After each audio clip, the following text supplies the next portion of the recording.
Bonjour, bonsoir Nani. Nyaweza va délice de Marie. Bien ma fiomi, bila fion. Dès que Milano Guru Milano la meseme. Yeni, et Tanya ke mi darebia. Yenu ko milabu, emu ko milabua, et ole niaba home, ole niaba boji, ole asio mi la fisi afinami l'Afrique bejo, pata me kule, yo vodebe dromia. Oni ndeke la no bogasia game. À chaque seconde alors de kule ke ko be yaside me. Alors marcher pepe me pola kwe. Kwa de ke mila rido. Ye enwa yo bo gna be mim so importance na o. Bo oni ndeke la pere mianti. Mim nyabe gaga mi gna be mim so bebe nyinyine o. Bebe nyinyine be ndeke le bebe no ba wonto négligé un so de le menio. Ye be ye mi va be anu ka wenyi no o. Et nous les filles, bang, les pofia. Il a pas mon que les filles, et nous connaissons, et béolé, les coumérékia, et baissé, sabolé, nous connaissons, mais Dieu, si un ami les bébés, et ni un ami tant, bois, Milano et Vivi, matin, l'eau, pas ta corée, comme Milano et vidé, pour Milano, fille et Milia. Apena les cacaca, Mimadu. Tingbe domiwa mila yedi leto bena ameko bata la bonia kudo ameko ni mozon lao ameko ni passager wa milita bena miacha vande kukuno po vidéo a noter na po vidéo le mene glo la somme de kade na auto santé parce ya nemu devina wala devina meke la hada menawa à chaque fois que mi po délice de m'arriver vidéo ari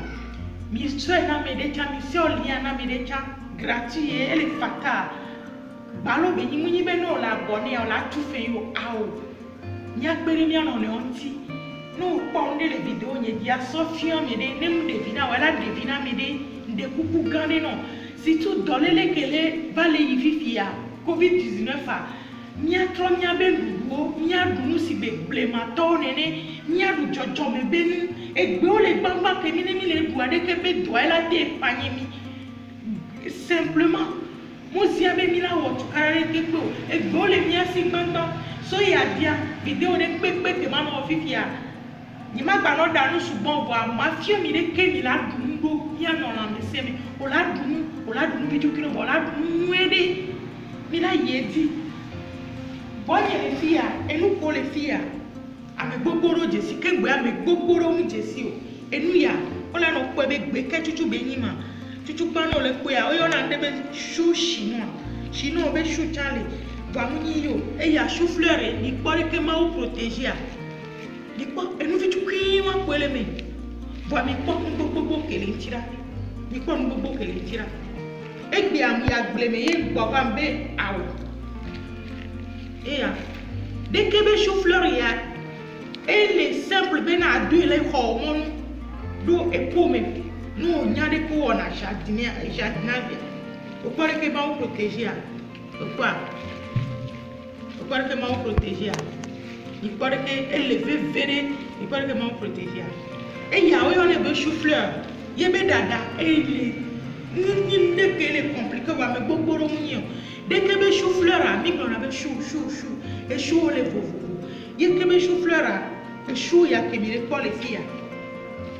Chou ya kemile kwa yebe ebungu me bouquet ya boyo na ya be chou fleur et ya on a flower ye dès que be flower o so da na nu souvent après ma va fiom yebe nu da ko da na doa ma va fiom ye dès que be chou a bouquet ya amula be o e chou jaune chalia et ya nemile ye di kwa ma trova e chou jaune ya be nya dinami bon. Dès que les chou-fleurs y a, et ni bédé que les bébés de top, et les bébés de nous et de top béni,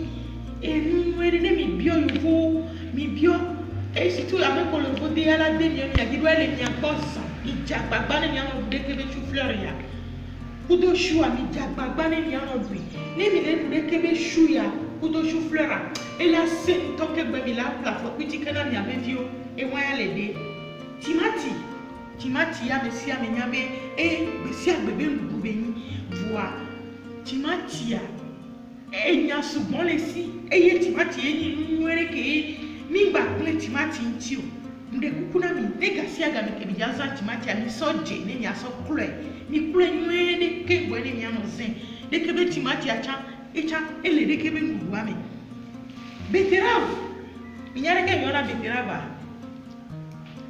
ren ye mu yone ren de rose ye nyam yona beterave do anu kele mi ai sugbon ma va tiens mi dès que mina so beterave va au jus dès que mina so crème dès que mi ma te pour ti les filles ye dès que be beterave mi kwa ye be bia mi duna nuya beterave ko ba menene du be apo egbe agbale rishi so enu nya mi gbale egbe mi so nuya doa enu ya ye to le ya mi racine mi abro racine ya ekia eu vou blame racine nyomi be kia ya ndeke ole du ebe kia eba makpa nkechi o madu e yare no funu yaba yeti e ya ogbona bena nyomi yo français yo bo bena wanyo osiboulet anglais ocha ove spring onion ni pore ke belia toi ke ya bo mi jardin mi matin ya ni pore ke belia ya Sophie kakabado fia de pento mu ina gbe o ipe ade pe mu ina gbe o no ka nu ere to beni de kebe nuya no play ye o pa be awon mu jasan fie ko jasan Sophie ni ola Sophie ko tia ado e po de mi akusi koroji ta 3 jours ala trop pousser no ke ma va yeti carotte nu ere to beni mira no bo ni mi je du carotte de ke mi la welo ebe kokulare ama fie le video ke mila ba wabi diko la no plo carotte do wa ma nana nyabe carotte ele fefere ne glo le kosira de kamia carotte ne no ngudu meno isia ne no ngudu mena de dio ele fefere to e ya poiro de ke be poiro ya mi mate ko kure ya ntiegbo amoglo na be sabole wa poiro a nyabu sabole mu ye beni poiro bezanza moule compliqué puis le corps mu se mu pare ke ne wea titi ane okpo poiro ayi okpo be ye plevo poiro blibo de ke ya ye plevo e mjasen ka to nyam ko la wa no vinyi okpo fia poiro ayi eya Sénégal le souhait moi il peut me battre Sophie a néré que poiré à so daro pour me pendant ça porter elle a no tono la no la no se que kare ga ke be ngba ponu ya me la to wa ela de que ola wo e ya cha e cha tro tona ke donc ngba glombe na vigite po me la sonwa do awo ye eshua me ma ba shosho na di ma ye di ke ba ma ipote o di zeka ni po shua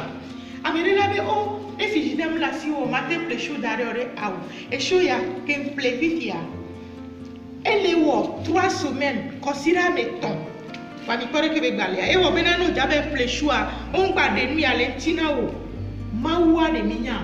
munyi enu ma nya to be yin be protéger gbe o nde ti ma o protéger gbe aro e ya fifi ane be magazin a imu do fiji dem lo vo mi pare ke be wo shona e obe ni sigbebe ke pledare ani anglais le mia e la vovo e la gble ka anglais mu le mo mi pare ke be le pode a ibi telebe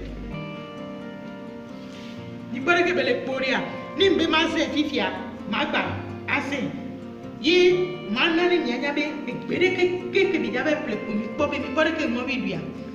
ipe aola be microbe ko nu nya medele metie e mo via le duiro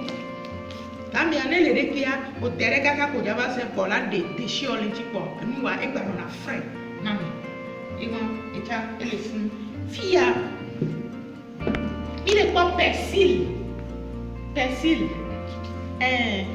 persil ame gbogboro nya yebe nuwa ame gbogboro jesi noka ni ma ko kuro ti o persil ane no dudu me na mi kasia ga mi lava fie egbero le fie o di wa no ne onto munyi be egbe onto di wa no ne egbe obe nko fie obe pina fie cha obe pina ba nya do nko na ya be pina africain nene mu yɔ ne wɔn eya yovo o sɔ ɔna salad o sɔ ɔna sugbɔn eye eno supermarché tsa o la kpɔɛ bua me yɛ ama fɛ kpɛ le supermarché o bua epina ebe ma sɔ fiɔ mi egbe be ne Delice le gblɔ na mi be epina mi gba va xɔ si be eya yoɖo eya mi sɔ ɔna galette eya nye kpɔ sɔ galette o nye kpɔ sɔ galette donc mi gba va xɔ si be eya ye mu le gblɔ eya mi yɔ ne le mia be gɛgbɛa me be gboma eye ede tsa gba mi yɔna be yovo kpoma après ama va sɔ etsa sɔ fiɔ mi deke be epina ya ke mi le kpɔa nɔvi nyewo etɔ nyewo enɔ nyewo evi nyewo